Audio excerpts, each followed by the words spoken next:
Seigneur, que ta grâce, seule ta grâce. Nous voulons instaurer un état de droit. Et dans un état de droit, il y a une justice indépendante. Ce n'est pas à l'individu Félix Tshisekedi de commencer à faire justice.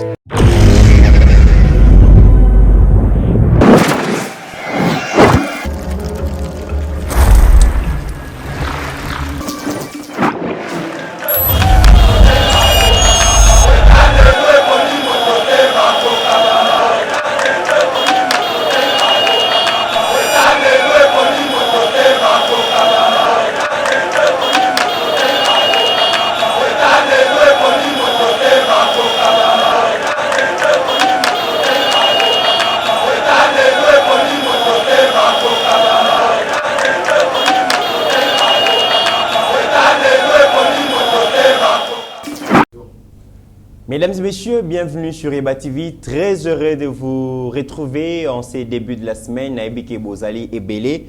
Bozali causé la actualité dans la République démocratique du Congo. Effectivement, l'actualité Zangakate, actualité Zali Likambouya pénurie ya carburant. Excellence Didier Bidimou ordonne l'arrestation d'un gérant d'une station-service faisant la rétention du produit. Et Zalaki Bongo na UPN, beaucoup na image.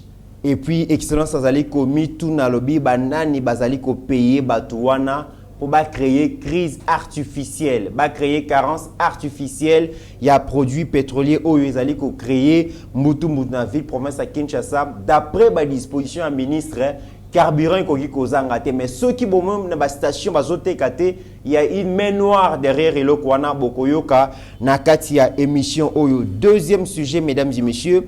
Tokobeta lisolo ya procès 100 jours Vital Kamerhe et c'est co-accusé bazali lelo bazelami bon na cour de cassation na affaire ya détournement ya près de 48 millions destinés ya réalisation ya projet ya 100 jours ya mokonzi ya mboka oyo bango ba détournaki yango bazo accusé bango pe na corruption et puis blanchiment des capitaux bato bazali kotuna ezali vers acquittement ya Vital Kamerhe tondenge nini boyebike Kamerhe depuis un certain temps a comaki les célèbres prisonniers et y azali symbole ya état de droit comme on a directeur ya cabinet mokonzi bakangi pona kimuyibi pona détournement et pesa ki espoir mingi na bana Congo po mbongo ya l'état basakana kanango te kasi ceux qui ba libérer et kozala ndenge nini parce que bato bazali ko ndima lisusu te lutte contre la corruption parce que Vital Kamerhe naza symbole ya eloko wana tokoyoka lisolo oyo na émission oyo tokobeta pe lisolo mesdames et messieurs boyeki projet à 100 jours ezalaki projet ya kotonga banzela ba école ya makambu ya ndenge na ndenge mokonzi azui pouvoir mais ayeko hériter situation très difficile et mais la situation wana bakabiliste yemoko Kabila na Vital Kamerhe en son temps directeur ya campagne bayebaki situation ya mboka ndenge ezalaki. Mais une fois que Bazaki élu, Basalaki le côté, tokozonga en archive bokoyoka, Pasteur Gili na ba analyse ou à la corrélation, comparaison à cause par rapport à Vital Kamerhe Pembeni à président Félix, na Vital Kamerhe Pembeni à Joseph Kabila bokoyoka yango. Tokobet appelle solo ya mesdames et messieurs, il y a un paiement, na non considération, il y a ba communicateur à UDPS. Dans un communiqué, comme la Kibiso, a décidé de défendre les sous régime Oyote suite à moyens financiers. Le communicateur à UDPS, bazana mbongo ya koleka na plateau pour défendre la réalisation mon konzi. Wana vraiment mesdames et messieurs to komeka ko fanda muke menebi pe ba communicateur ngote bazala ka wapi basala kanini biso to yebi ki ba oyo bazali ko travailler ba baza officialité hein tout ça la part des choses ba communicateur officiel na bato yo na ndenge na yemoko na susi na yemoko azali ko bunda pona ko défendre ba institution beaucoup mon la différence wana et puis to ko beta lisolo ya Dominique Munongo l'élu ya Lubudi ya province à Lualaba. Après, bah, propos Oyo, Athéna qui qualifiait des tribaux, bah, porta qui est plainte pour je pense, bah, traduire la justice pour un racisme, tribalisme, propos désobligeants, xénophobie, excitation à la haine. Mais bah, député, il y a Katanga, hein, dans cadre rassemblement, bah, député Katangé, bah, allez apporter soutien, balobi que ceux qui va porter plainte c'est la provocation baluka kimia ba retirer plainte wana po aloba kilo kwa mabete to komeka ko déco analyser pe ba propos wana na comportement ya ba député wana toko suki sabongo na la distinguer première dame à travers sa fondation ya kendaki bongo Kenya mais tant on tata mokonzi azali ko signer adhésion à RDC na communauté économique Afrique de l'Est. Maman Denise pe akendaki na ngambu na ye parce que babi oye wenze tambola oye na mboka ya batu pe tambola fondation Beyond Zero ya distingué première dame pe ya Kenya azaka na fondation na ye ça fait déjà 10 ans. Maman Denise akendaki pe ko yiba mwana mayele ya zalaka bongo eloko malamu ake ko tala comment est-ce que ba ko mutualiser ba effort pour une plus grande efficacité en faveur de nos populations. Tokobeta lisolo nango awa o ezalandi actualité ezali belé bo comprendre kaka. Alors pour nakobeta masolo oyo pasteur Gili na ebité finalement bon na pasteur Gili toro midi pourquoi na ebité Mitterrand pasteur Gili ezali kobeta bon na moko yozo beta bon panzani to ndenge to panzani te la stratégie ya musala ermo pasta po ba arme mususu esenga yemo fazala. Inspiration qui m'a niati angona yemoko ermo to niati angona ye eza stratégie musarabo mesana na biso pongo eza stratégie oyo bureau coordination et TV ezali ko senga pasteur Gili bonjour et bienvenue. Bonjour Ndekomit, bonjour aussi na bande konyoso bazolanda biso. Bon début de la semaine pascale puisque j'ai tout bandi yango. Merci pareillement. Vraiment kimia na ba Christo nyonso oyo bazo penser oyo pe tozo penser na résurrection et na mort na résurrection ya Christ. Donc eza semaine o mutu na mutaluka ka bongisa motema na ye na Nzambe abongisa pe na mozalani oyo aza pembeni na ye.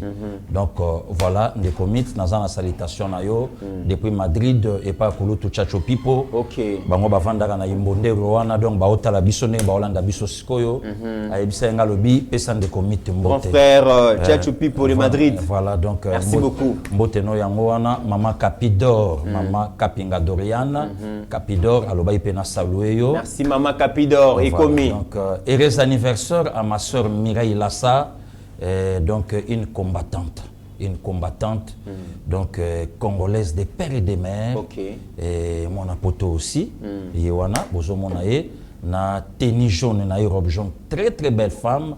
Donc yabiso maché. Donc azo fêté aussi son jour aujourd'hui. Heureux anniversaire à toi ma sœur, que du bonheur. Nzambe asalela yo bolamu ebele bien signé docteur Yelema.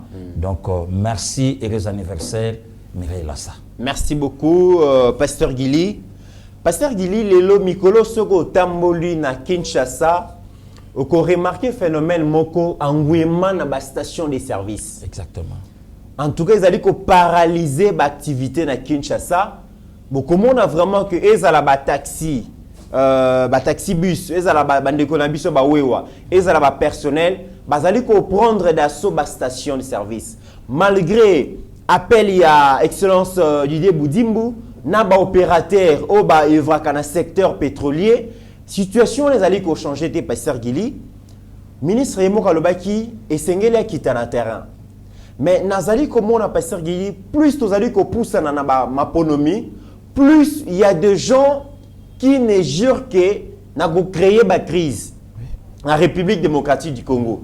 Ngamutu na lobité mesdames et messieurs avant to bande émission oyo bolanda excellence Didier Bidimbu lobby moko atamboli na terrain atala makamu mazali koleka bino moko bolanda extrait à reportage comme ça to ya kozonga. Qu'est-ce que je vais faire?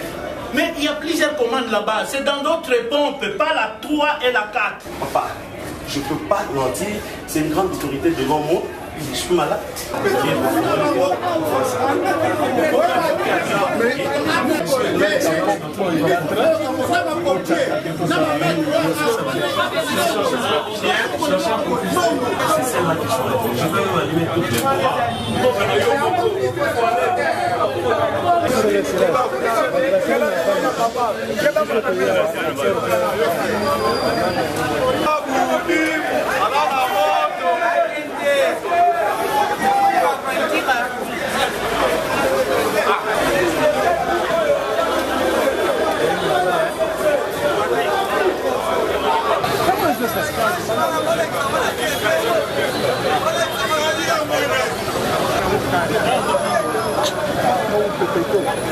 Ah, maintenant on peut.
Pasteur Guili, Excellence Didier Bidimbu, malgré ma stratégie, on s'est allé peaufiner pour la population à l'aise par rapport au secteur naïe, makambo ezali ko simbate. Azali ko tinda, c'est pas azali ko renflouer ba station wana pour que carburant ezangate mais ezo simbate. Excellence abise qu'il y a quelque chose aux ali ko clocher. Makambo ezo simbate. Atamoni na terrain, bomoni ba image wana na UPN. Ake ko kuta gérant ya station jeune ya UPN wana a cause que bazan un problème technique. Mais alors que stock à carburant est bon suffisant, mais azali côté kate pour nani na pourquoi baba na ko matisa prix batika très cher, ba créer crise pour na ko fingisa mokonzi, ko fingisa Didier Bidimbu et yemuka mi à se poser question le bi na yebité ceux qui bateau nan azali ko futa bango, nan azali ko motiver bango pour ba créer crise artificielle au pasteur Yeli. Les commits d'abord merci nayo, merci na motuna nayo. Po bandeko fo babanda ko comprendre. Outoloba eloko moko na première volet ya motuna na yo lobi to bandi ko poussana na maponomi. Toza seul pays ndeko Mitterrand ceux qui to commis problème ya ceux qui to commis na période ya élection ba tension était les maka. Toza seul pays ndeko mit ceux qui to commis na maponomi naza même prêt na bomayo challenger nanga conquérant nanga adversaire politique nanga. Nabo mayo ngai kaka fona zo pouvoir donc toza na niveau wana de komiti yango moni na mboka na biso leader moko abeta to la lobby naza enfant politique ya Etienne Tshisekedi wa Mulumba mais l'enfant biologique ya maître nayo a comme chef de l'état mais ils a fierté ya clan ils a fierté ya dynastie alors ceux qui ngana zo quitter enfant politique naye mais enfant biologique na politique aussi a vu pouvoir c'est que bisonde bato gagner. Voilà. Sikoyo guerre salami mais ba leader mi balé ba bimi na père moko. Moko enfant biologique politique moko politique. Bakabwani. Et oya vu pouvoir alors comme on a double brassard ayebisi muninga na stratégie politique. Pour to battre la clan il y a qu'à tout travailler. Non na koyate pour ma beaucoup sa salité. Mais il est allé, il y a qu'au salier, na mutu oyo ya ineli frère naye politiquement place au bazalaka. Muto basangana kaba bengana. Ba bengana, nda komi bien. Pe nandenge pe batumsu batindi, balobi bo sala tout bo sangana po, bo sala par tous les moyens, il y a qu'au récupérer Congo. Okutango kakawa. De commit à s'incliner même pas devant depuis il y a mentor naye pour Alex Sakame Batouke. Politique, il y a un moment, mais ils ont 5 sabiso, d'abord ils ont vie. Le comité Excellence Boudimbu, ba mafia balingi été. Oh. Il n'y a pas continué à carré à ba mafia. Mazo fongo. Mazo lukaye. Mais Boudimbu azo fongo la porte, ite. Ba olinga yendengini. A fongo la porte. Mais faut fongo la porte. Il fallait ça. Oh, il faut qu'on na ba cop. Il faut appeler ça Fachi Mukongo. Il faut à la Kisake, Nazana Fachi, mais stratégiquement Nazana Yete. Oh, Oh, ndeko A joué double jeu. Oh, ndeko Mitterrand. Pasteur Gili. Oh. Parce que Batouana Bazali, Nazana Fachi, mais Nazana été. Oh. Et mieux le bani, Pasteur Mais Gili. Bélit, ndeko Mitterrand naya. Oh. Donc, la Kisana Batukana a conseiller. La Kisana Batukana a ministre. La Kisana Batukana a DG. La Kisana Missou ya Fachi Kena a DG ya. Mais stratégiquement, Nazana y était. Oh. Oh, ndeko mit. Pasteur Gili. Ndeko mit. Ils ont échappé la compréhension. Échappé ndenge comprendre que mutuna yo. Faut comprendre, t'es Pasteur Gili. Ba stratégie yango wana. Batu wana bakolinga Boudimbu te. Pourquoi? Puisque Boudimbu azalaki vice-ministre à EPST. Titulaire abimi na makambo détournement, vice abimi main propre. Na yo quand même babunda ba kotisa ye kaka ye pas à la marbade na dossier. Mais kasi nazo yate. Abimi main propre. Ba mafia bazong babi ah. Mais finalement nini? Wala siko makambo on ngana obetela yo. Et ko ça peine na kana biso. Na kan oyo yazali. Na kan oh ndeko Mitterrand na ya. Ngana comprendre. Chacun aura comme ennemi les gens de sa propre maison. Et les mazalibana tazana katanga. Ah, ndeko miti ni amalia kalino alaka na kati ya lino. Alaka na musapite. Mais vous êtes danger makasi parce que. Mais toujours koseti mutu na ngai. Tango abimi ba comprendre était gouvernement salami remaniement. Alors coalition FCC caché quoi? Union sacrée a joué hydrocarbures au vient na menda mela na ngopema. Vieux Mende. Vieux Mende. Malgré Mbanga. Malgré Mbanga, malgré connaissance, babilo ke belé via kokate, bazu ba pesi yango cheval blanc. Abundi de Mitterrand, ça fait combien de temps? Toyoka likambu ya mbongo na biso na pétrole na Angola liaka yebiso to swakate. Et le kaka biso lokwa masolo. Et le kaka biso lokwa masolo. To vandi ministre hydrocarbures aye, likamba bloc 14, c'est bon, likamba Perenco, c'est bon, likamba. Donc ba makambo belé c'est bon. Bagaz na Kivu kuna Bagaz na Kivu azo kita. Donc c'est un ministre qui bouge trop au service de la nation, de sa nation même. Ba sorcier ya république ba ndokyo mo konzambo kalobaka. Ba vandi babi boto betele lokomoko. Au lieu de vendre na essentiel, au lieu de vendre na jitunga, au lieu de vendre na mboka, azalaki chekulaire à kotaka prison na Belgique. Ozomona te alaka chekulaire. Kaka tango azobunda pour résoudre ma Kaka tango azobunda pona mboka na ye, allez. Ba poignarder na do. Kuta kotaka prison. Ane oyo ba obimisa wana. Ane tata wana Didier Boudimbu azalaki awa na provincial a mené campagne na 2015 pour l'élection il y a 2016. Pourquoi le bateau nyonso bazana travail ya chef de l'état na makila na bango et baza combattu. De commit na ye na mutuna na yo. Toza parmi ba sel mboka o lelo carburant zote kama moins cher. Oh. Pasteur Gili. De commit. Makamnu zolobo. Na zo yebisa yo. Mboka na biso carburant za moins cher. Bazotala ngai monde entier mota contredire nga. Moins cher. Mon cher, les États-Unis de 2 à 5 dollars. De 2 à 5 dollars. Biso ndenge na kina wana osala émission na plateau de commit litre carburant one. Et ba pétrolier ba sanganaki et puis de commit il faut qu'on signifie gouvernement ba kisaka mbongo oyo biso to salelaka ba carburant. Na ba moins 40%. Voilà, na ba pétrolier. Wana mutabeta lisolote. 1 litre gouvernement zo bakisa 40% na 1 litre. Voilà, wana mutabeta lisolote. Oyo batusko ba commencer la campagne de diabolisation, Fachi balingi ete na Kinshasa. Fachi balingi ete ndeko Mitterrand na ya. Carburant bougete. L'excellence Saouti Libanda ye, tout le monde a même atado ba image na ye na CEP. Abi ya rien batwa sa misana bango. Ndengo esengeli. Lobi a quitté na terrain, sorto biso na le Congo to lingaka. A quitté na terrain, attrapé gérant. Loboko na kutu.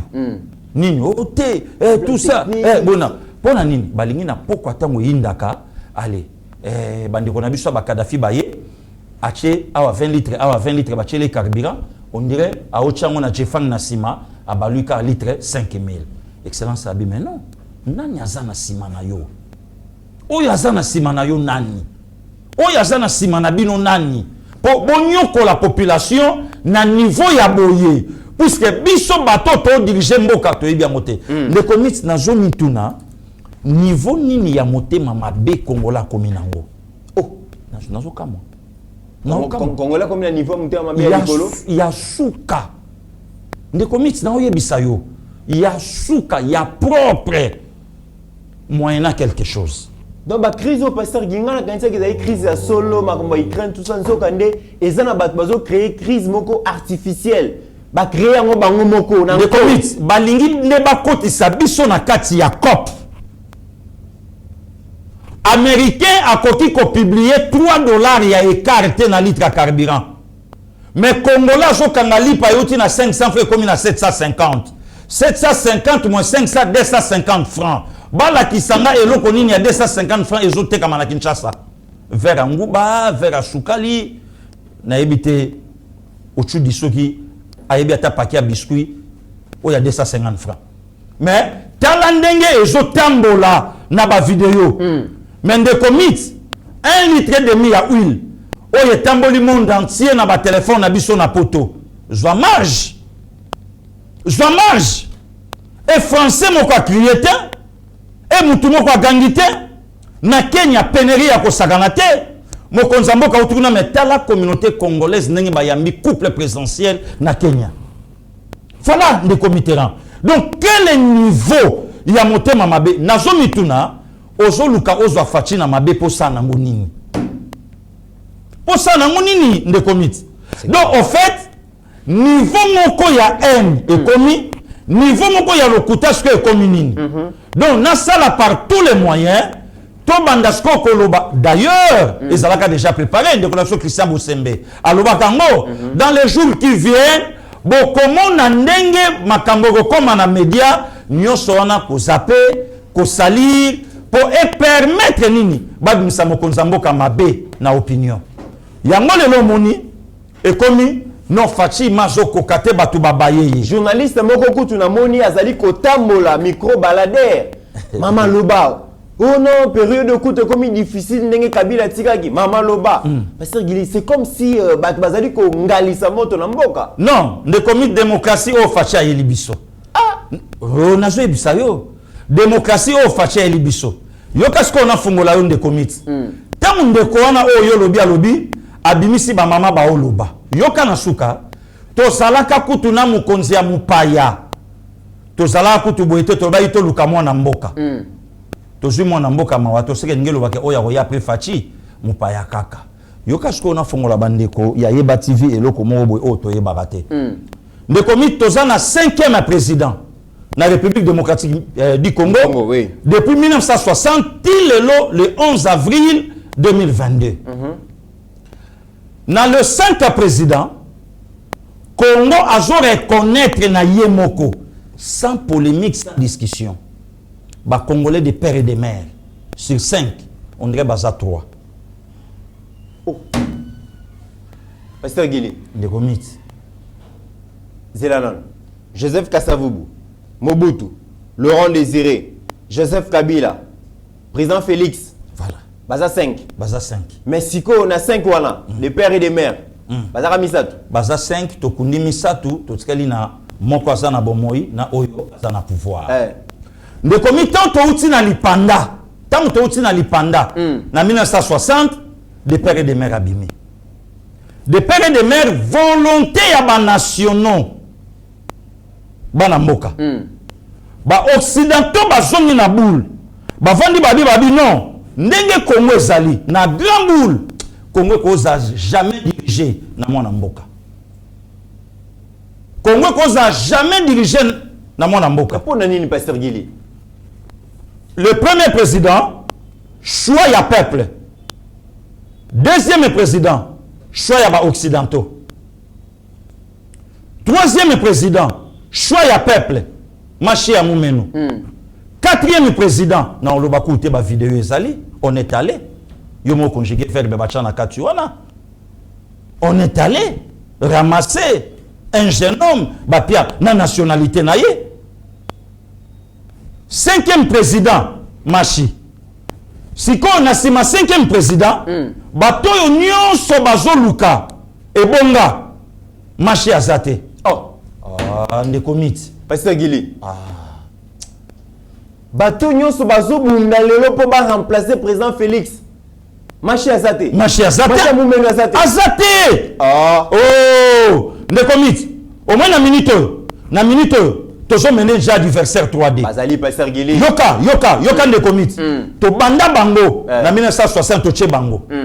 Ba égaliser de 60 non, ba égaliser de 65 à 97. Tu as aggravé score D1. Ba égaliser de 2001 à 2018. DD. Ndekomit papa. Demi pivot. Demi-pivot. Il y a Félix Antoine Sekedi Chilombo. Ah bon? Abomi gardien occidentaux. Et Vandi, 3D. Parce qu'on a mini Toyo. Arbitre. Président de l'Union européenne. Corrompu. Charles Michel. Corrompu. Allez Fitika. Bah corrompre. Azaya Kolia. Donc, Azo Sala par tous les moyens. Ayebisi numéro 9 na Del Piero. Soko kwa ikakata libanda carré. Ngana kubua kamona kati kuna. Aoko kape kokoya te. Del Piero mbala. Aoko kate. Azoko kate. Aoko kata kokoya te. Ayebisi Sadio Mané. Sala kata par tous les moyens bas centre. Sadio Mané vétéran. Azoko kakutu te. Fou. Ne commit. Le coup la troisième bien c'est Kotaki. Pasteur Guili Malembelan. On a une émission de politique. Au quotidien, Sadio Mané, Del Piero, na évité. Bateau bazali kolanda. La mondial tonné ni Pasteur Guili. Ndekomit. C'est là to cause. Makambo no beta. Ba fait dans Josal Kayembe ba makam na oloba. Ndekomit siko to mené 3D. Ne to zaboy. Congo azo mené 3D. Ah bon? Congo azo mené ba paya 3D. Bazo sala par tous les moyens ba égaliser to kene na prolongation. Mais to ko perdre match yo te Ndekomit to ko gagner ngo. Ah bon? Nazo yebisa yo. Donc ba makambo nyonso oyo zomona. Ba pénurie ya carburant. Ba makambo lo bien oya bandeko journaliste. Oui. Banzembo oya ba couper décaler jobima. C'est une provocation pure et simple. Bazo financer na yo ki kutu nzembo moko soki échec lourd. Balobi ngambu kuna nde bazali ko financer yango. Mais nazo yebisa yo. Donc nyonso na ko basa nini? Ba égaliser to comme 3-3 to ke na prolongation même. Ndekomit et c'est Koti et Vandi. Donc ndenge bazawana ataba mati et aussi mbate. Voilà un ministre. Oh lelo azo tambola zo mouye mayo pour le permettre. Ndekomit likambo a crise. Et ça évangile ba okotsa batu na matoyi. Piaka to kokate vie komi makasi. Vie komi makasi na niveau nini? Puisque tous les gens attendent tous les Congo produire le côté. Et ça, na niveau ya bateau batike là. Congo kokiata ko réflexionner fikinte. Mais à sali tyrolienne, le lot premier en Afrique. On a privé. Ndekomit. Mais ngana yona HD, je crois na Johannesburg. Oui. Tomata et donc et lo comment mongo et kota na gouvernement sud-africain. Le colo ba rocher na korto kota na pa to kena pona nini et le colo ba to bazote ka vite li atomela kuna mais même fiki na pamba po ba réflexion ngo zéro ndekomi tozana na morgue na ville province à Kinshasa ba pesa ngo Kongo a mutu et ça bien congelé ko le morgue à l'état. Ah, na Kinshasa. L'état sotie mutu apoli. Apoli kutu bino mona l'état ba yebisa ye bolongola ye na oya suka boya kotia ye na oyo ya kimbuta oya kimbuta mamuta ko bela bien na yebite soki musunya ngulu. Pasteur Guili. Donc banyoko li peuple mais ba créer mort, ba créer cimetière. Non, cimetière. Ba peselo ka koliate l'état dans na cimetière te lelo kitambo mawatro kinsuke sika bakunda ba père ba pala danger koma kuna mais batu ba sala ba cimetière Ndekomit ozo kama ke no libulu ya moins cher ba 4000 ba 5000 dollars et tozana moka o batu akufaka chaque jour et lelo ko kunda mote koma défi et zo la sa famille na bino nengeza ça c'est grave lelo pe ba proto betela ka tolo lelo ba pro ba koma na ba vétéran ba pro ba koma beta na ba Ukraine ba pro ba koma beta na Ukraine na Russie championnat bloqué ba osuka wapi ba proto banda ko betela tolo ya Jean papa kufi botia na oya jeudi batu nyonso ba uti de partout bandola mbalelo pour akoyebisa au transfert nangeza bloqué moyen ayezate bosalaka partout les moyens na yo saka Pierre Tomba phrase ka mikolo komi yango wana komi yango wana o carte bungi o compte bloqué Covid ba libérer ngai te document surtout que ba montre la mikolo passeport non passeport est vidé non on a côté en tout cas bobo chaka na morgue beaucoup nda père ba kundika père na simple or kala ba ne l'équipe bando kunda père na composé giga ba mwazana bana kuna na no do ba kunda père na composé au senti que ba yebango tout quatre. Donc, et nous crise est partout, pénurie est partout, le monde touche à sa fin. Vrai problème yango on de commit. Monde bando ke na suka na yango. Donc mutu na mutalu kasko nenya ko banda ko belela kanzambe na ye. Batu musuba ozwate c'est leur identité spirituelle. Azan harmonie nini na nzambe na ye ko ba porte fongwama. Bomo ya mutu na sena moyo zana maboko nzambe. Nzambe nini oyo belela ka po nzamba fungolela yo. Oye moka loba kiango na Deutéronome 28 na coordonné na bénédiction et landa yo. Il y a de gens bénis ici au pays plus que koleka même mutu na Washington. Ah bon? Ba intimidation inutilement apparemment. Ne commit. Domaine la bénédiction et je dépendre na mabelete. Ongana kanza il faut bima OK. Non. Domaine la bénédiction. Domaine la bénédiction et je dépendre na Nzambe. C'est Dieu qui élève, c'est Dieu qui rabaisse, c'est Dieu qui bénit, c'est Dieu qui maudit. Le lot Joaza béni na Congo. Koleka Roger Muntu. Il y a sa bénédiction? Ah, maza béni, au moins tenenga comme lèvre. Na habité. Wow, il y a sa bénédiction pasteur. Mais ka sa ba voir na sena moyi. Azui do ba kena bango potote. Bano na ouais bano na tinate. Bon on a minute même atakulu tunanga charma ton kole na New York. Awolo bana zoeni et le roté. Rien. Awolo bana et le roté. Donc elingelo bakelelo tango batu bazolinga balobela totala ndenge nini mokile komi kokende. Nini otokomi nango. Momani tokomi nango. Batu faut ba comprendre les signes du temps. Nation moko ko telema ko bundisa nation mususu. Mupaya ko ya ko bundisa mona mboka. De komite lelo to mona ngo. Ah, pasteur Gili mais tant vous allez koloba makambu oyo. C'est comme si na mikolo koya ceux qui to kebité lelo déjà pasteur Gili. Cour de cassation tension zali commentaire. Oui. Na bani ko zo appel. Balobi procès à 100 jours. Vital Kamerina ba ko accuser na ye lelo bazo zela ba na cour de cassation. Na affaire à détournement ya kotanga comme kotanga bambongo ebangisaka 48 millions de dollars, 1 million, 2 millions, 10, 40 au baki sur 8 millions. Mais c'est rien. Destiné à la réalisation il y a pas projet à 100 jours, ba projet. C'est rien. C'est là, il y a hôpital, école. Mais peut-être caméra ba deux personnes ba lié à la Rwanda. Mais le pasteur dit tozo yoka c'est comme si caméra koyi koza la blanchir parce que si les lois ni maraté kaza moyibi c'est fort et possible. Alors bara toujours kaza innocent. C'est fort et possible. C'est possible de resuka obi pasteur. De commit avec cour à cassation. Oh déjà Vital Kamerhe soit liberté provisoire. Et elle a qui première gauche oh déjà chef de l'État ça soit qui 48 millions yo créé mais cour de cassation le gars est incapable ya ko juger moto au république et landeli 5 millions na ye.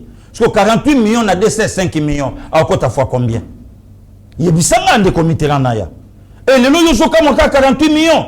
Mutabo ikutu ko zwa Jeep Palisade à 70 millions. Abiba kotongelango bekol. Mais école à 70 millions et rosa même pas 1000. 70 000. Mais 1000 écoles oyo yaye atonga. Na yebite soki ya na Congo démocratique mususu obiso yebite pour oyo sala na ngambo ya démocratique té. Ya Congo populaire. Donc école moko ya 6 classes 6 millions. Voilà tout mon angoté. De comité yozo kamelo kona. Mais premier ministre Abima na primatira wa millionnaire. Et à cela clair que les canaux médias ya bapayabi nous allons faire par tous les moyens de créer un climat d'instabilité afin que l'investisseur bayate. À cela clair à Lobango. Mais pasteur Gili, est-ce que Batu Bazali koyeba ke ba proche ya président. Mais que Vital Kamerhe a un symbole, il y a rigueur et président Félix. Vital Kamerhe a un symbole, il y a indépendance, il y a justice. il y a régime à président Félix. Parce que président aboya kokota makambo wana lobi nanga naza président mais justice est autonome, est indépendante. Na okota likambo wana te. Caméra comme kobima lisusu kaka boye pasteur Guy. Ndekomit Fachi c'est un don de Dieu pour les Congolais. Mais Fachi face à l'attention, même Nzambe abeta kaka mwana o ya lingaka. Alobi on akata makomi na ye. Abi na obeta te pona boma. Mais na obeta pona zongisa yo na nzela. Ndekomit démocratie ya biso ba olengela. Mwana balingaka ye. L'enfant c'est une bénédiction pour ses parents. Mwana balingaka mais mwana balengela kate. Bana nyonso balengela bango l'éducation babima babolole. Mais mwana o balinga ye na bolingo éducation lobi akoma mutu. Mokonza mboka ye même ye moko Vital Kamerhe lobi état de droit toye nango. C'est notre cheval de bataille au toye nango. Vital Akangami na justice bato babike c'est le président de la République. Vital Abimi babi c'est le président de la République. Je ne sais pas ce n'est tango basalaki oyo veka ndimaki azwaka rôle ya fa quoi. Et acteur ya théâtre ngana ozamuyi bibosi manango bokobimisanga. Basango bake kotale babi OK. Tozana aussi un état de droit comme ça to landela ba misusu to ba soki ya sol état de droit kozala. Mais de commit, il y a quelqu'un dans notre pays, le loi Zolinga pas comme président de la République, malgré attendre d'autres comme ngote. Alors bien le minga na joie kaka 60 millions ya pamba na Jekamine. Ba milieu comme eloko ya pamba pa ba. Comment ba blague? Na ebité. Nga na joie na kaka 60 millions ya pamba na Jekamine. 60 millions ya pamba. Oh ya joie. Na mboko. Ya pamba. De comité na ya. Au moins lelo nga na oyebisa mokonza mboka. Congolais n'inga liberté te. Congolais so yebisi que fête ko banda 20h30. Yemoka che 1h ya likolo. Abi 20h wana RK ba koma ke biso to kenda ta ba 21h30 22h. Wana nde bandi tanga koma 22h ba touja ba sibaliaki ba bandi obima. Soko yebisi Congolais ke ba ko tombola corps na 12h30. Ya habité mutayeba ni bomba tombola na 12h ba tombola ta na 14h. Ya soko ma 13h30 bembese ekendeki avant boye. Donc c'est ça. Donc président Fachi Faye Barake liberté o ya soti ke la ba Congolais et selon la liberté so comme libertinage. Très bien. Pasteur Guili, nalingi avant continuer propos oyo. Vital Kamerhe a travaillé avec Joseph Kabila. Vital Kamerhe a yebaki, je pense bien problème ya mboka oyo. A yebaki ba déficit en termes d'infrastructure na makambo nyonso parce qu'il a travaillé na Kabila. Aza mutu mo azo ignorer situation mboka te. Ba bebani na Kabila ba promesse so basalaki bo remona on a vidéo. Président Félix allait na pouvoir, Vital Kamerhe a joué opportunité ya ko réaliser rêve au soi-disant za la kanango ya ko développer mboka. A joué moyen mboka mbongo il fallait ba travailler ba résoudre le problème ba tikila ba congolais na Kabila. Il a préféré détourner cet argent. Toujours va détourner parce qu'il y a une condamnation. Oui, oui. Toujours affirmer parce qu'il y a une condamnation. Oui, oui. Il y a une condamnation. Alors, Bota la vidéo il y a 2006. 2006. Toujours on ça. On boyo kamakamo Vital Kamerhe na Kabila associé na yé ya politique ba prometteur ba congolais. Ce qui vidéo ne sili ndeko konda sunga biso. Toke na 2011. Kabila oyo lelo bat bazali ko senga zonga. Azonga, yesoka laki akokisaka. Kabila oyo balobi situation ya mboka ekomi pasi kutu ko lekata ya Kabila. Kabila azalaki na maîtrise ya situation ya ba nzela ya ba absence nzela ayebaki yango qu'est-ce qu'il a fait. Tolanda deux vidéos comme ça to ya kozonga. Du pays. J'aimerais bien qu'il y ait des autoroutes. De l'est à l'ouest du pays, du nord au sud du pays. Voilà. La ligne Tosala, Banzela ou ya autoroute ya minene, aujourd'hui c'est le boulevard Lumumba, on multiplie par 4, vous comprenez? Il y a Kaere Lumati, Bukavu. Monsieur le Kwe Kemenati, et Gosukara Sakanya, au mona. Malamoto, malamote. Merci. Notre vision, c'est de faire en sorte que dans chaque chef-lieu de province, chef-lieu de district, dans chaque ville, qu'il y ait le courant électrique et l'eau potable. Donc, ça, la makasi nyonso. Donc, aussi, ça n'a pas courant à la capitale, là, mais dans chaque chef-lieu à province, mais chef-lieu à district nyonso, courant na mai ezala. Donc, ça, la roba la Kisasa.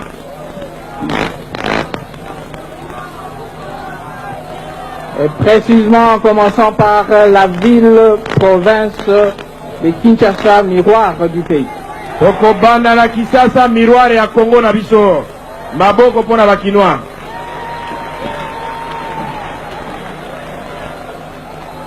Qu'il y ait au moins une université dans chaque chef-lieu de province. Il faut toute la université, moko ya monene, na chaque province, il y a école na biso. Bref, qu'il y ait une amélioration de la situation de notre population, la situation sociale de notre peuple. Ba camarade, oh, vous allez voir. Vous allez voir, vous étudiants. Donc, université, Kobonga, Pe, Barotia, il y a monene dans chaque province. Donc, bongisa social, et ils allaient li, na evangeli, il y a population na biso. Kinshasa,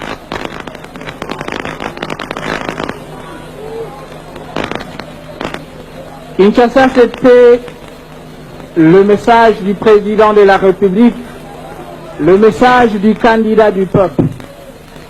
C'était un message de paix, parce qu'ensemble, nous avons réunifié le pays. Je vous ai dit ensemble, nous avons pacifié le pays.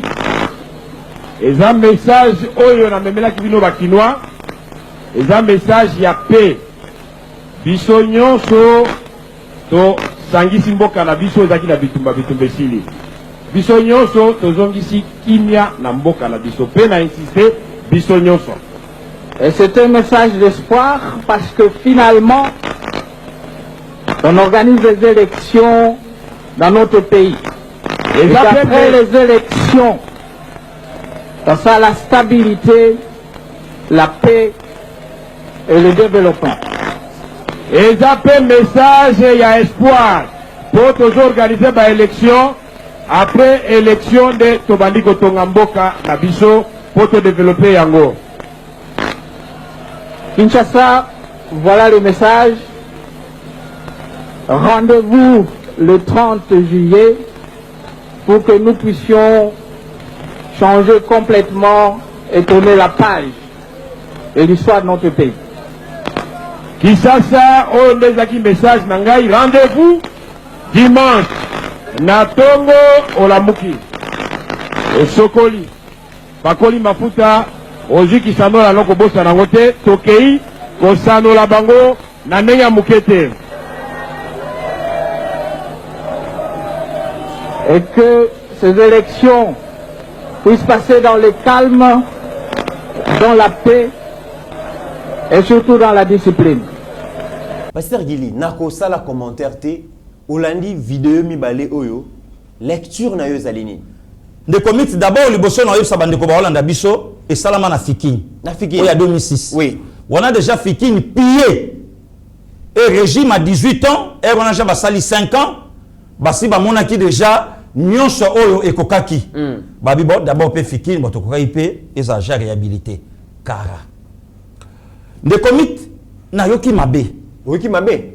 Bato ebele ba ekoyeba Vital Kamerhe président Assemblée nationale. Vital Kamerhe azala le tout premier ministre ya information et presse porte-parole ya gouvernement na premier gouvernement ya Joseph Kabila na 2001. Na 2001 Joseph Vital Kamerhe était déjà ministre. Place au Patrick Mouya Yaza. OK. Vital Kamerhe. Azala qui déjà. Oui. Tamba komi na Fikini. Makambo yo nyonso. Pourquoi Kabila lelo to condamné plus que Fachi? Puisque Kabila avait la totalité du Congo entre ses mains. Majorité parlementaire. Nyonso yaki yaye armée, pôle banque, makambo tout yaye. Qui pouvait parler dans ces pays? Azwa effigie à Kabila la tabito olia niaou. Est-ce que kolia niaou lelo na ville province à Kinshasa? Et bandita Fachi yaye. Bongo kondo konya masimandako. Kondoko, Kombo Kondoko. Et bandi na neni. Le lo ba gêne ba comment go dame mboua pepele au tchakuti d'été. Provocation hein. Non non, t'es de commit. La chaîne ba oli a Kondoko bazui polo ya il y a chef de l'état. Balati. Et puis bazo bobola Kondoko, to lo babon la lingala. Bazo bobola ye, bazo yita. Bambisi bolaka biso. Donc au somona ke licholi ba petit joueur. Donc na muto ya tindi bango eye bani. Na maloba ba oloba eye bani place outi. Atie bango na monoko. Na ba polo ba pesi bango ya sika. Ezateke polo ya la raja na ndako bana te. Yasika eye bani konde quand on se relaxe biso extrait wana malgré bokoyo kama balo baté mais ozo ba bande comité na image wana yango donc ozo mona ke na batiche ya new ya pembe oui Vital a misali interprète ya Joseph Kabila na 2006 très jeune alngai ko aligné ya ba leader Sankara na batawana akosa biso comme pas possible. Pasteur Gili de commit abuka lokuta comme pas possible. Il y a des gars à cause biso banzela o batu bango bayoki donc on est au vanda de commit ngana yo oleto zo avion na ba stress auto ala nango likolo na ba mouvement donc on est ko tana biso kaka na soki nini yango soki métro et soki métro na katonga soki combien d'heures to komi na biso mbala moko Bukavu to vandi to seba boulot na sonde to salaka to zongi. La mère Nazara, incapable même ya ko sala nzela. Lelo passé gila o sala émission na plateau de comité invité nga victoire mbali boso banana botama na mona ba o sala victoire tala couche à béton. Prends victoire. Victoire. Donc batika et puis liboso ya maison communale ya Kalamu. Tala couche. Bongolo ba o sala ngo lelo. Incapable même ya banzela mike. Lelo même ina basi bakoma kokosa. Bosa la confiance na papa, ye mutayebi Congo. D'ailleurs aza jeune, soka laki akokisaka. Olie bolo bana biso ke bisika to bandai kozwa, alingete atelemi. Moyen to zwa lisusu ezate. Alingete soki na lokaye ya kolinga Congo nenga lingete alingeli Congo. Ba lokaye. Pasteur Gili. Ba loka lingete, ba linga mboka boyete. Oh. Comment ça Pasteur Gili? Ba loka papa wana. Est-ce qu'il y a une famille? Il y a une moisi? Il y a une bana? Ah bon? Il y a une baninga? Donc, il y a un esprit mokoboye. Il y a un Congo. Ah bon? Nalobi na yo c'est un homme à battre.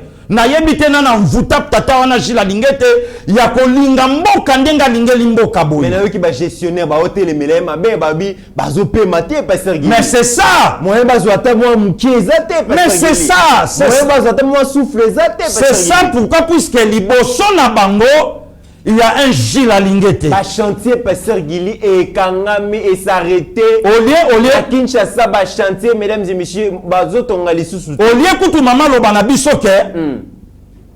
Bossa la tout papa zonga po ba copine nenge to banda ikolia ezali soute. To ngia kutu quand même to comprendre. To ngia quand même to yeba.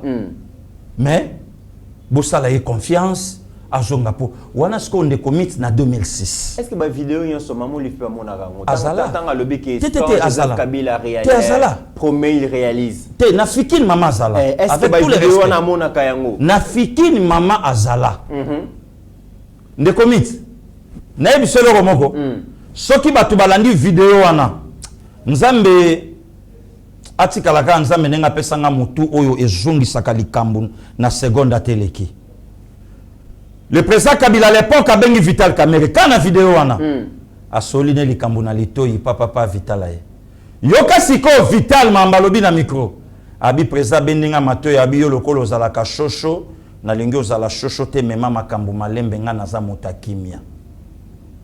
Ah bon? Na vidéo wana nde commit ba voka oyo ba menaça nga na kobenga na ba téléphone ba poursuivre nga bazwa vidéo wana batala makambo nga na lobi soke zate ba bandela encore dossier o déjà basi ba bongi saka ke nga fona kende prison ba bandela ngo sikoyo Vital tangwaye wana 2006 nde commit nyos alaka même na ba université na chaque province mais université laissée par Maréchal Mobutu Mutumoka a pensé nango azate pourquoi? Na Guadolite. Pour Joseph, non, Nalibenge. Nalibenge. Pour Joseph Kabila, où il a pouvoir à 18 ans. Mobutu était un démon, un diable, donc il fallait pas ça là. Or aujourd'hui, tant mieux, Malamu Maréchal Mobutu pouvoir à 18 ans. Maintenant, na Katanga, na Taloba, Katanga, a créé une université. Et l'autre côté, même et l'autre côté, il y a l'autre côté.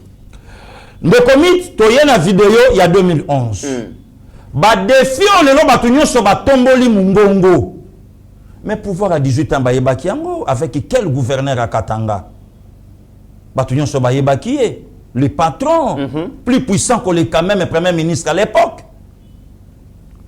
Abito yebi d'ailleurs barrage à Katende. Dans 24 36 mois. 36 mois so il a calculé donc c'est 3 ans. Ouais. Or, en réalité, on est allé à 11. Donc, on a 14, 15 masolé na obeta maté. Mais le lot, on a 22. Facha bandeli sou li kambwango. 0. Na la kaki bino kimia kokotana etandi mobimba ya République. Boyoki bino moko kimia. Soki kimia kotaka. Nde lelo état de siège. Et ngaki eye banata kombo na ngote na matoi ya ba kongomani. Donc, voilà nde commit. Un vital, oh lelo. Alingaka za la vrai coach et pas chef de l'État. Ndenge bato mususu babenga kaye. Alingaka za la coach amala mabi attention, il faut to corriger pouvoir au bisoto zalaka. Tala na 2006 makambo biso la kaka population, atamo koto salate to ke nango. Tala na 2011 nga déjà na sinatika ki bango, na ye tala mambala kaki to ke nango. Maintenant des comités tola la tola muka même nzele lengesa. Mutakomola tsa mosi chanette na miso abatu. Mutakomosa la ba mariage. Ya kafu kafu. Donc ba makambu moko ya somo. Et enfin lelo tokosa na biso pe surplité ceux qui toki cour de cassation a quitté. Eh mais un problème pasteur Guy. Ya mona lobby tokosa na biso surplité. Parce que déjà qui 20 ans, il commis 13 ans, il commis liberté provisoire, il commis à 1 mois. Lelo déjà toki ne plus de 2 mois. Yango na lobby de commit. Tokosa na biso surplité. Ce qui toyoki acquittement puisque ba signo et sepesaki ba signo et sepesaki donc lelo toko sutuka na bisote lelo toko kamwa na bisote à moins qu'un Zambé azala kota ba congolais quel cours na otoyebisa yo incapable ya ko juger ancien premier ministre et lobby cours wana e ko juger ancien chef de l'état comment tandis qu'un des comités na salle mission ozalaki pembeni atande kwa zotu na soto kabwani na ebite ke yalaka ba stratégie na biso ya musala na lobby après 34 ans de comité na ya véridique il y a procès Sankara Blaise Compaoré et puis justice burkinabé est condamné Blaise à perpétuité peyo ka avocat ba lobby to sengi na ba pays africain balanda exemple or parmi le 21 le 22 ou bien le 24 président assassiné au pouvoir, Congo Pazali. Est-ce que le lopé to fanda te to yoka ke non? Talaba assassin, il y a Laurent Désiré Kabila. Il y a le 16 janvier 2001. Talaba assassin, il y a El Sadat. Il y a le 6 octobre 81. Très bien. Talaba assassin, il y a Thomas Sankara. Non, il y a Samora Moïse Machel, les Mozambicains, le 19 octobre 86. Tala assassin Yantariamira na Juvenal Abiyarimana. Il y a le 6 avril 94. Tala assassin Yamaren Babi. Il y a le 18 mars il y a 77. Donc pour les lots toko comment on a voté. Les lots toko vivre en voté. Voilà court. Très bien. Oh le peuple a jolé là. Nakatambo Kanaye. Pourquoi nous avons un président congolais. Oh yazana souci. Kembo Kanaye kende me trahi na ba oyaye pour na nini baza manipuler na ba paya il faut ba paya ba égaliser 3-3 mais des comités na zolo bango to ko gagner match au Congo pour pola na Congo te. Très bien pasteur Guili d'ailleurs émission sala ki yomoko na landa ki yango na ba nota la commentaire de komo lobi malheureusement na ba ne cause là au le la réalisation ya lelo le beli yango te mesdames et messieurs Yeba TV to sala ke loko par hasard te to prometa ki bino ke to kozongisa ba image archive Makambozo le kalelo, situation politique, économique et sociale, ozo prévaloir lelo na RDC, et ça conséquence ya gestion ya lobby. Toko ki ko évoluer te ceux qui zipi ba mabulu ya lobby. Et curieusement, mesdames et messieurs, bateau batiki situation dans un pays dans une situation catastrophique. Batiki mboka dans une situation catastrophique. Ce sont ces mêmes personnes qui veulent retourner au pouvoir. Voilà. Parce que Guillaume Mamazali ça les a pédagogique. Bino Batubozo Kanisa que Kabila peut encore revenir dans ce pays. Bota la vidéo. Vous qui pensez que Kabila peut encore faire mieux parce qu'il est jeune, de toute façon on a pouvoir, bota la vidéo. 2006-2011, il avait promis quoi, il a réalisé quoi. Le situation Mboka Ezandengeni. Il en est de même dans les députés nationaux, dans les sénateurs, dans les ministres. Oh, bah, j'irai qu'il lobby que situation batike libiso na Mboka. Est-ce que tu peux ça va au pouvoir? Il y a un moment pédagogique, ma compasteur qui les a dit comme ça là. Bon comprendre. Tant que zong isabino na sima, azo rafraîchir bino mémoire parce que esengeli boyo ka sous kanda. Voilà. Parce que Congo la bossa na ramba. Voilà. Les hommes qui ont la facilité que le Kabila tout c'était bien. Mais si on a l'image de 2011, je ne pense pas que Koloba sous Kabila c'était bien. Okay. On nous a menti tous voilà. dans ces pays. Mesdames et messieurs, tous évolué dans l'émission Nabiso, Pasteur Gili, mais qui n'a eu de pèse, communicateur officiel, parce que yo zarana yo électron libre. Électron libre. Officiel, eu décision lobby, kotika la soko défendre le régime à présent Félix T. Parce que bazali ko futa bangote et puis bazali ko considérer bangote. Au moment où yo ennemi à République, adversaire à présent Félix décréter guerre médiatique. Mais soldat à média et président, lobby la rezate pour encore défendre le régime. Au lobby. De commis d'abord merci. Soko sala musala na mutu na yo oche déjà mama mbongo. Osa musala mala motepe orozala na facilité basomba yo. Ah ouais. Je trouve mal lelo na lo balisolo ya ba communicateur officiel pour na ebité bangote na ebité bazaboni et puis banani na katio malobate mais en tout cas na kamwe pour la première fois na ba communicateur UDPS bazalaka na ebité bangote basali la pe musala ngo wapi mais ba o lelo bazaba cible ya ba menace débat électron libre parce que batu na ba électron libre bazwa mbongo ngo payer donc ndé commit na yo ki na soni na moment où toza un combattant et motomoko ya parti aleka officiellement ça la communiquer à bongo na ki soni na ki na mawa même pour na commenter le kwango est-ce que baza la raison té que to ko parler lisu pour na présidente ndé comité ran président kala otinda bisote bo parler pour nanga tobundela mboka pe tobundela mboka nkola ABC batu ABC ba falisa eloko moko abi soki bo yembelinga yite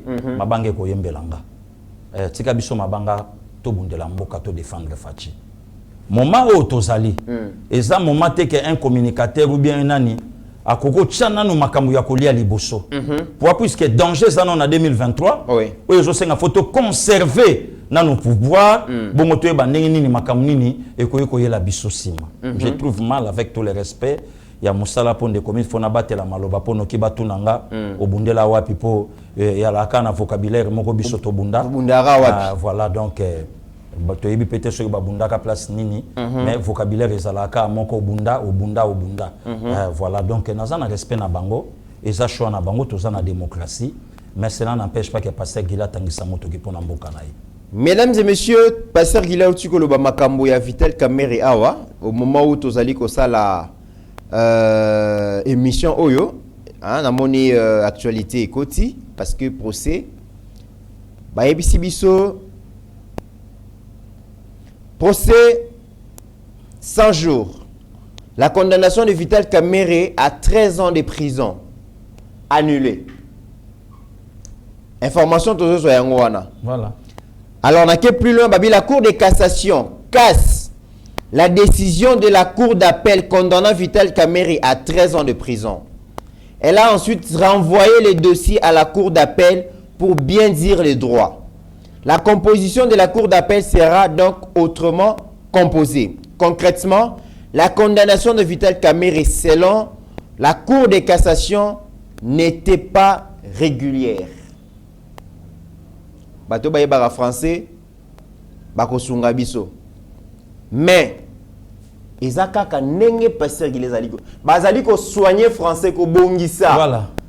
Pourtant, on m'a bima, parce que Guinée a le but à la surprise. Voilà. Ça, c'est une information qui vient à peine de tomber. Donc, on mûrir yango. Pendant qu'on a vu sur juriste, parce qu'on a vu sur comprendre mieux. Donc, on a vu la bino, mais déjà que condamnation Vital Kamere, il y a 13 ans, ils ont annulé l'affaire et renvoyé à la cour d'appel pour un nouveau jugement.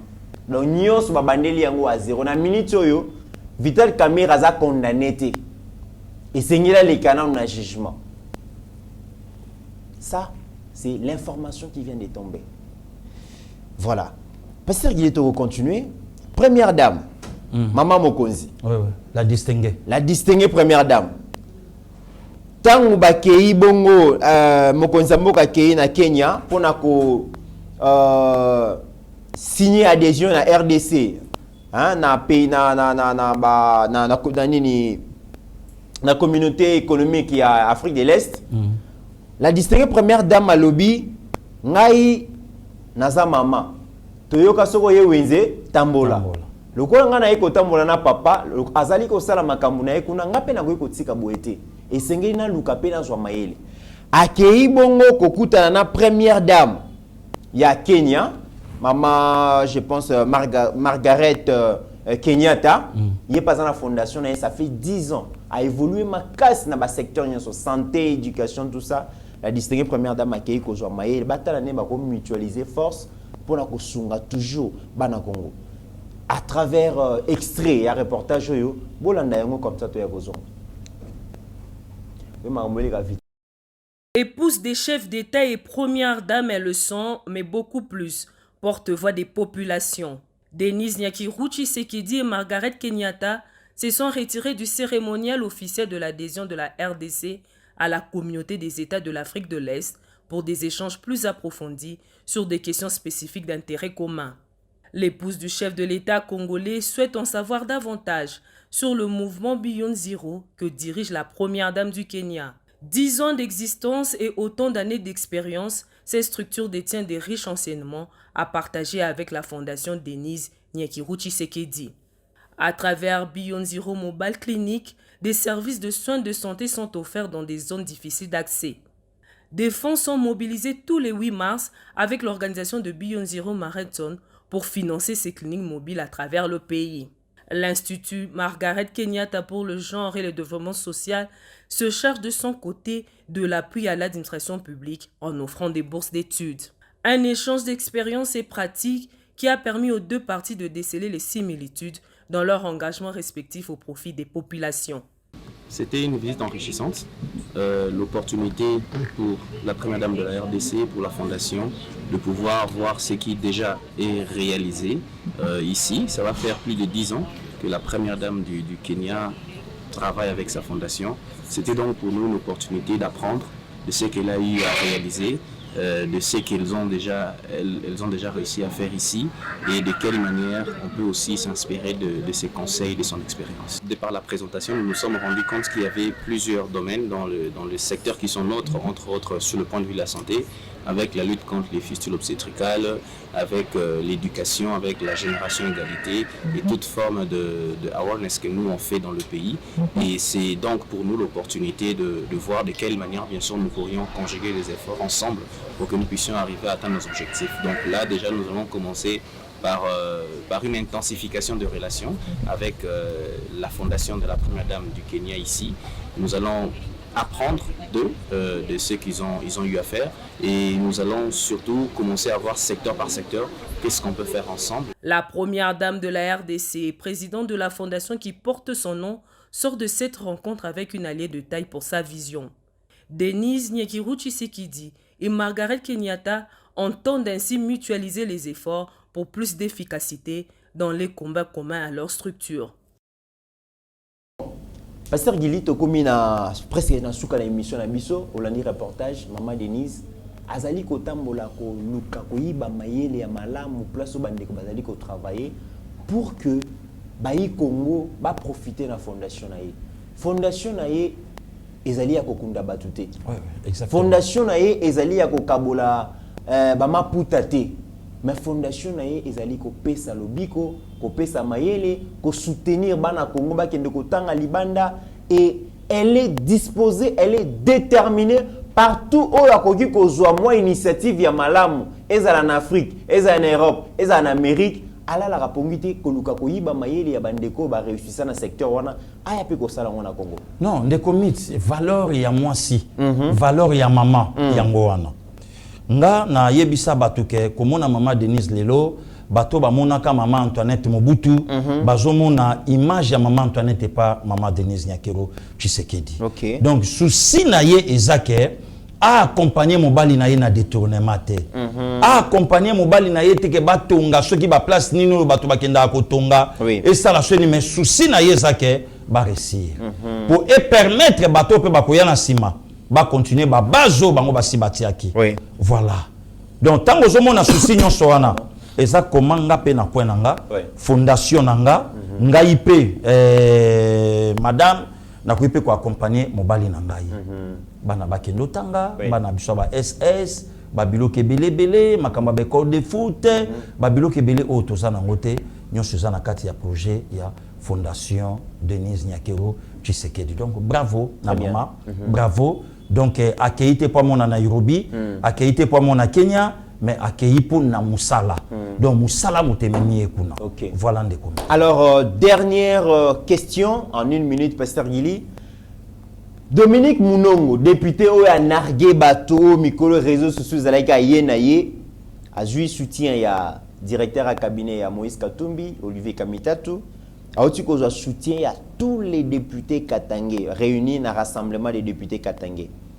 Parce que bah aussi qu'on traduire la justice pour le racisme, pour le tribalisme, pour les propos désobligeants, pour la exophobie, pour l'incitation à la haine.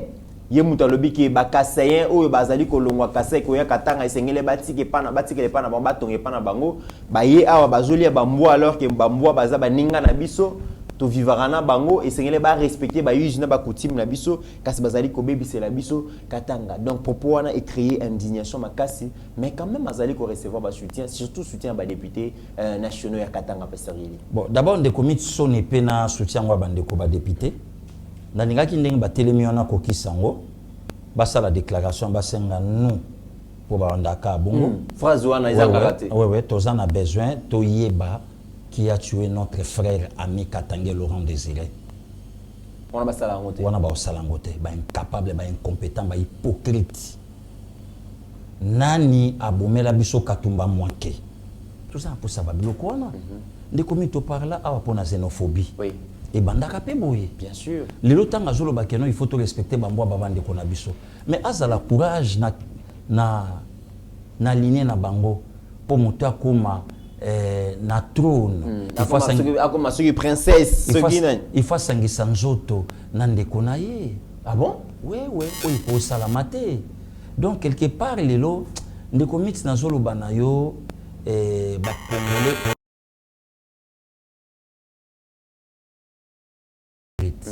très corrompu. Voilà. Mesdames et messieurs, likambo ya tribalisme, j'ai du mal. Hein? En tout cas, banda qui na linga kolobela yangote parce que j'ai peur que na kolobela yangote matisa degré tout ça la vulgarisation nango. Nous sommes un pays où il y a un demi-continent. Eza munene, toza ebele 450 tribus. Ceux qui le lobent et lobby qui mungala olingi muluba te muluba lingi muswayi la lingi donc mukongo te tokosuka wapi ba etini ya mike zawa tokosuka wapi. Nous devons bannir les tribalismes dans nos propos, bannir les tribalismes dans nos comportements, bannir les tribalismes dans nos pensées. Toza papa moko mama moko ekolo moko. Eza makambo oyo Joseph Désiré Mobutu atikela biso tolinga mboka congolais libre partout il doit se déplacer dans la province. Je me sens congolais sur qui na Kasaï, je me sens congolais sur dans Équateur, je me sens congolais sur dans Nord et Sud Kivu. C'est comme ça que balaki sa biso. Mais ba propos ya bongo au lieu que tout ça là-bas déclaration pour soutenir ba propos ya bongo, ce n'est pas une bonne chose. Parce que il to comme ya sukaya émission na biso le mot de la fin pour clôture. Non, merci beaucoup de committerant to continuer kolinga mboka. Ba congolais o ba libanda to linga mboka na biso et to linga ndeko na biso. C'est une bénédiction. Il y a qu'au soutenir supérieur. C'est une bénédiction. Il y a qu'au sambela pona moto aza élevé. Donc ozomi benda pe na gloire o yazanango. To batela mboka, to soutenir mboka na biso. na kolinga mboka na biso nde tokokoma na ba niveau o biso tozolingela lobi. De komite nzamba batela yo, nzamba batela ba congolais nyonso. Balandi biso na Afrique du Sud, balandi biso na Maroc, balandi biso na Mozambique, balandi biso na Katanga, balandi biso na Congo central, balobaka tout moment bobosa na kabiso, balandi biso na Goma na Bukavu, balandi biso na Rwanda, na Chopo, na Kisangani, balandi biso na Bandundu na Kipi, na Bandundu ville, balandi biso na Equateur et Panangai. Donc Nzambe abate la bino. Ba oyanga pe boza libanda na ba Europe, na ba Asie, na ba Océanie, na Amérique kimia Nzambe bate la bino. Tozo continuer ko bondela mboka bino pe bisika boza libanda botia maboko na bino mosika tango zo bondela esiko zali ko bosana ka Kongo te de komite merci pe na yo motozo kanisanga to moment na plateau na yo. Merci beaucoup pasteur Gili. Au-delà de nos divergences d'opinion na bosani ndeko Patrick Chamosha donc à mémoire UPC donc a célébré l'anniversaire il y a 2 jours dans Bossanité. Patrick Chamosha, joyeux anniversaire, mieux vaut tard que jamais. Au-delà de nos divergences d'opinion, mesdames et messieurs, n'oublions jamais que la RDC reste plus grande que la somme de nos ambitions individuelles. En attendant, portez-vous bien car chaque jour est une vie. Merci. Seigneur, que ta grâce, seule ta grâce. Nous voulons instaurer un état de droit. Et dans un état de droit, il y a une justice indépendante. Ce n'est pas à l'individu Félix Tshisekedi de commencer à faire justice.